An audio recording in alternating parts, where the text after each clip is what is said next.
But I do want to talk about what's going to happen for tomorrow, because outside of what's happening on the West Coast and a little bit of snow that's going to move through here tomorrow, there's not a whole lot happening on the larger picture. So I know a lot of people are traveling. I thought I'd show you the wider picture just because air travel should be okay for the majority.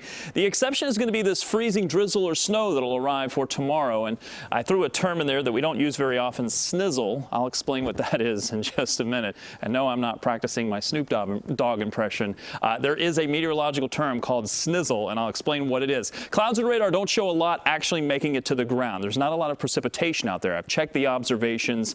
At the moment, nothing is actually falling. We do have temperatures that are falling, though, mid-30s for most of you, expected to go down below freezing, and that's going to be the right setup. So once those temperatures do drop, then we get the moisture that moves in. It's not a lot of moisture, so if it does begin as a little bit of frozen or liquid, depending on where you are, I think this is going to cause a little bit of minor glazing, and it will fall as freezing drizzle. It's drizzle that falls and freezes or glazes on top of the surface.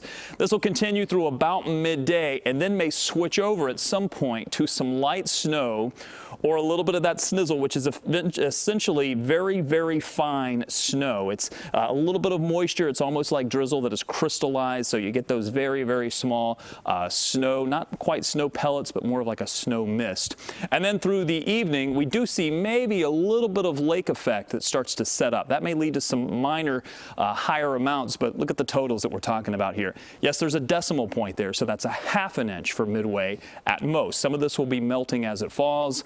The ground temperatures are relatively warm. So what's the big deal with this? Well, freezing drizzle is going to be possible through noon. It may mix with snow or that snizzle, but less than an inch of accumulation. Most of you will see less than a ½ an inch of accumulation. But that early onset through about noon, we may have some icing concerns. Outside of that, things should improve. And then into the new year, temperatures stay in the 30s, and we expect things to be relatively quiet for the first week of the new year. You got your mind on your moisture and moisture on your mind. Very interesting. Unacceptable. Thanks very much, You got Rob. it.